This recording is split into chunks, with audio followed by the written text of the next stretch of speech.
A mensagem de Ageu. O livro de Ageu é um dos escritos proféticos mais breves do Antigo Testamento. No entanto, sua densidade teológica e seu contexto histórico o tornam uma peça fundamental. Ele é essencial para compreender três grandes temas: a restauração pós-exílica, a teologia do templo e a esperança messiânica na história de Israel. Esta exposição se baseará no contexto histórico reconstruído por estudiosos como Eugene Merrill, em especial na seção sobre o exílio, o primeiro retorno e o papel de Ageu e Zacarias. Também utilizaremos a síntese teológica de diversos estudos recentes sobre Ageu. Nosso estudo buscará apresentar o livro em 4 eixos principais. Primeiro, o contexto histórico e literário. Segundo, a estrutura e o conteúdo das 4 mensagens de Ageu. Terceiro, a teologia do livro, incluindo aliança, templo, liderança e escatologia. E quarto, a relevância permanente da mensagem de Ageu para a fé bíblica. Contexto histórico de Ageu. Ageu e o pós-exílio babilônico. Historicamente, Ageu se posiciona com clareza no segundo ano de Dario I, rei da Pérsia, por volta do ano 520 a.C. Isso ocorreu cerca de 16 anos depois do retorno liderado por Sesbazar e Zorobabel, sob o decreto de Ciro, no ano 538 a.C. Merrill mostra que o período que vai da queda de Jerusalém em 586 até o decreto de Ciro em 539 constitui o núcleo do exílio babilônico. Já o tempo do profeta Ageu pertence à fase de restauração. Foi quando o Império Persa substituiu a Babilônia como potência dominante e permitiu o retorno de grupos judaicos para Judá. O primeiro retorno, descrito em Esdras capítulo 1 até o capítulo 6, levou um contingente relativamente pequeno para uma Jerusalém arruinada. Esse grupo era composto em grande parte pela elite religiosa e social. Encontraram muros derrubados, campos devastados e uma população empobrecida. Sob Ciro, os fundamentos do templo foram lançados por volta do ano 536 a.C. No entanto, a oposição dos inimigos de Judá, sobretudo samaritanos e outros povos da região, aliada a dificuldades econômicas e políticas, levou a uma paralisação da obra por aproximadamente 13 a 16 anos.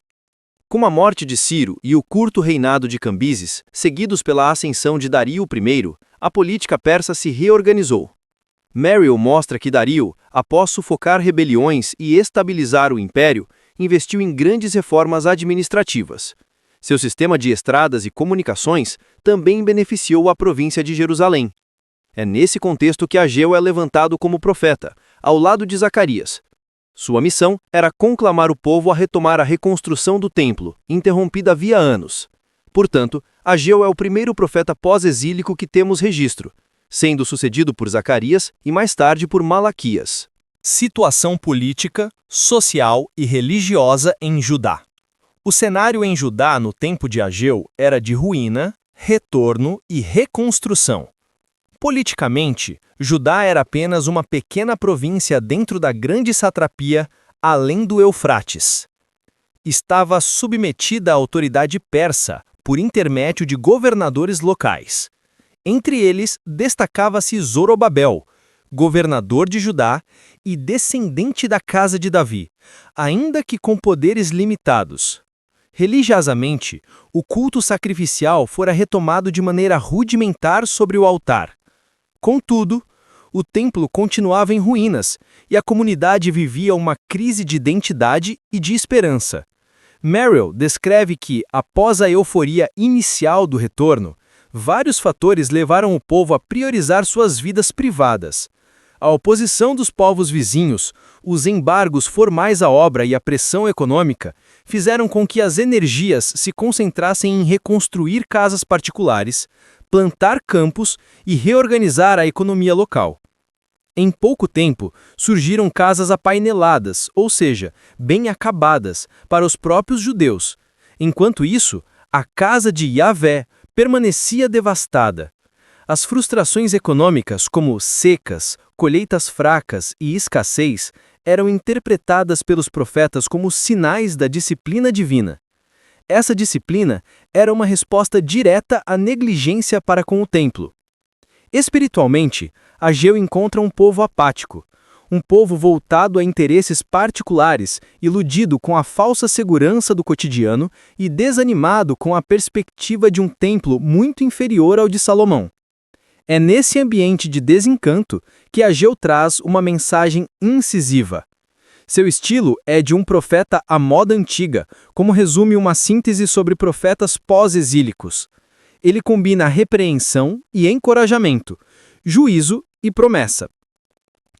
Estrutura literária do livro de Ageu, organização em 4 oráculos datados.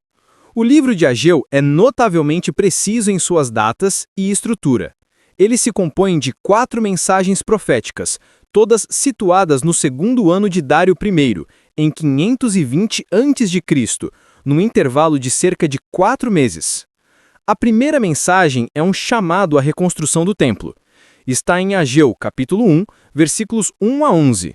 Foi dada no 1º dia do 6º mês, aproximadamente em setembro. Foi dirigida a Zorobabel, ao sumo sacerdote Josué e ao povo, denunciando a negligência com a casa de Yahvé. A narrativa da resposta do povo vem a seguir, nos versículos 12 e 15 do capítulo 1. Embora muitas vezes integrada à primeira mensagem, constitui um bloco narrativo. Ela registra o temor do povo e o recomeço dos trabalhos no dia 24 do 6º mês. A segunda mensagem traz ânimo para os construtores. Está em Ageu, capítulo 2, versículos 1 a 9. Foi proferida no dia 21 do 7º mês, durante a festa dos tabernáculos. Seu objetivo era encorajar o povo que estava abatido pela modestidade do novo templo e prometer uma glória futura superior. A terceira mensagem aborda pureza, obediência e bênção. Está em Ageu, capítulo 2, versículos 10 a 19. Foi dada no dia 24 do 9º mês. Nela, Ageu usa uma instrução de tipo sacerdotal para mostrar como a impureza do povo contaminava a obra.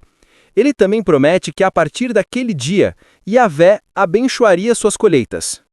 A quarta mensagem é uma promessa a Zorobabel. Está em Ageu, capítulo 2, versículos 20 a 23. Foi proferida também no dia 24 do 9º mês, mas focada exclusivamente em Zorobabel. Ela anuncia o abalo das nações e a entronização simbólica do governante davídico como o anel de selar de Yahvé. Essa organização em 4 discursos datados faz de Ageu um dos livros mais cronologicamente precisos do Antigo Testamento. Ela permite relacioná-lo diretamente com a narrativa de Esdras, capítulos 5 e 6, onde Ageu e Zacarias são mencionados como catalisadores da retomada das obras. Exposição dos oráculos de Ageu. Primeira mensagem. Ageu, capítulo 1, versículos 1 a 11. Repreensão e chamado à reconstrução. A primeira mensagem de Ageu começa com a fórmula profética clássica. Veio a palavra do Senhor por intermédio do profeta Ageu. Ageu 1, 1.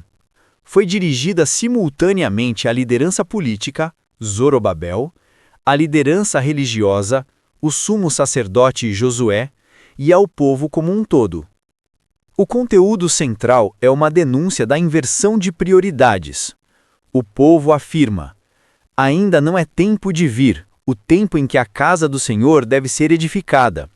Enquanto isso, cada um habita em casas apaineladas, deixando o templo em ruínas. Ageu então convoca o povo a considerar os seus caminhos. Ageu 1, 5 e 7. Essa é uma linguagem típica de reflexão de aliança. Ele descreve a situação. Eles semeiam muito e colhem pouco. Comem, mas não se fartam. Bebem, mas não se saciam. Vestem-se, mas não se aquecem. O salário é posto num saco furado. Vários comentaristas salientam que essa descrição mostra que a crise econômica não era simples fruto do azar, mas de disciplina pactual. Deus reteve o orvalho, ordenou a seca sobre a terra e frustrou o trabalho dos homens. Tudo isso precisamente porque sua casa foi negligenciada. Ageu não apela a uma mística do templo como edifício mágico. Ele apela ao fato de que o templo é o lugar escolhido por Yahweh para manifestar sua presença e renovar a aliança. Portanto, desprezar o templo significa desprezar a própria relação com Deus. Logo, o imperativo central é: subi ao monte, trazei madeira e edificai a casa. Dela me agradarei e serei glorificado. Ageu 1, 8. A glória de Deus, a honra de seu nome e a restauração da comunidade estão intrinsecamente ligadas à prioridade dada à casa de Yahweh. Resposta do povo.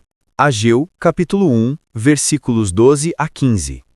Temor, obediência e início da obra. Um dos aspectos mais notáveis do livro é a pronta resposta do povo. Em contraste com a resistência enfrentada pelos profetas pré-exílicos, Ageu vê Zorobabel, Josué e todo o resto do povo temerem a voz do Senhor e obedecerem à palavra do profeta. Em poucos dias, 24 dias após a primeira mensagem, o povo se reúne e começa a trabalhar na reconstrução do templo.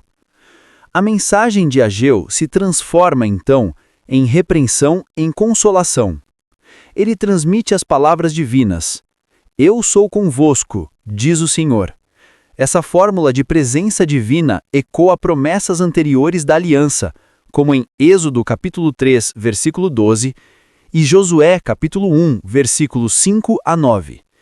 Ela sinaliza que, ao recolocar Deus em primeiro lugar, o povo volta a experimentar a companhia ativa de Yahweh em seu meio. Segunda mensagem, Ageu capítulo 2, versículos 1 a 9. Animação diante da pequenez e promessa de glória futura. Cerca de um mês após o reinício das obras, durante a festa dos tabernáculos, Ageu recebe nova palavra do Senhor. Muitos anciãos que ainda se lembravam do Templo de Salomão eram tentados a desprezar o novo edifício, visivelmente mais simples e menor em esplendor material. Ageu 2, 3. Merrill e outros autores destacam que essa comparação alimentava o desânimo. As pessoas diziam: não é nada em comparação com aquele. Ageu responde com 3 imperativos repetidos: Sê forte, Zorobabel. Sê forte, Josué. Sede fortes todo o povo da terra, e trabalhai, porque eu sou convosco. Ageu 2, 4. Ele fundamenta esse encorajamento na aliança do Êxodo, a minha aliança que fiz convosco quando saístes do Egito. Ageu 2, 5. E na presença continuada do Espírito de Deus entre eles, para dissipar o temor. A seguir, Ageu anuncia uma promessa de alcance universal e escatológico.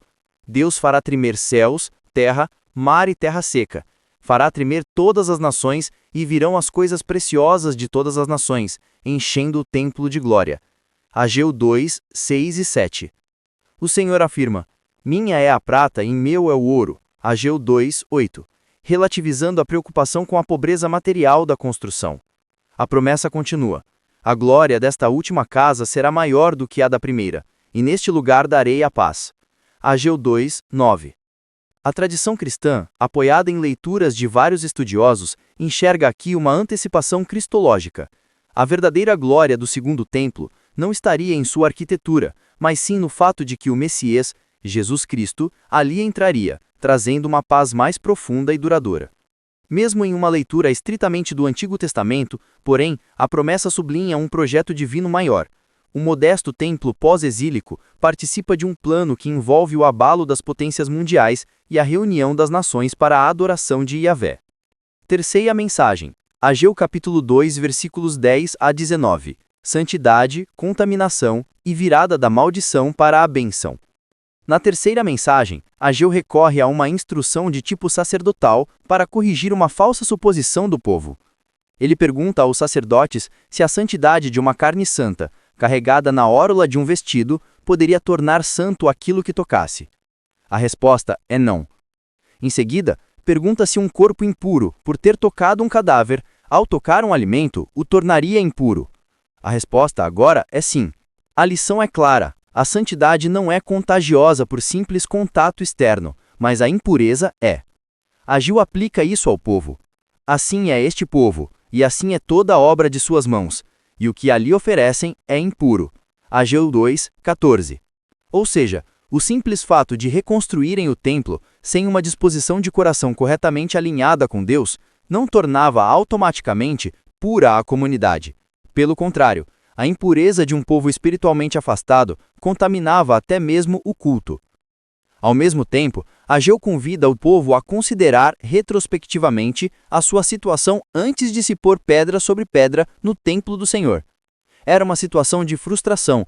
Semeavam muito e colhiam pouco.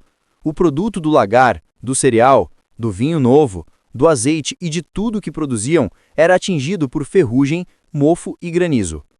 Mas a partir daquele dia, o dia em que o fundamento do templo foi reafirmado, Yahvé promete: desde este dia vos abençoarei. Portanto, a terceira mensagem equilibra duas ênfases.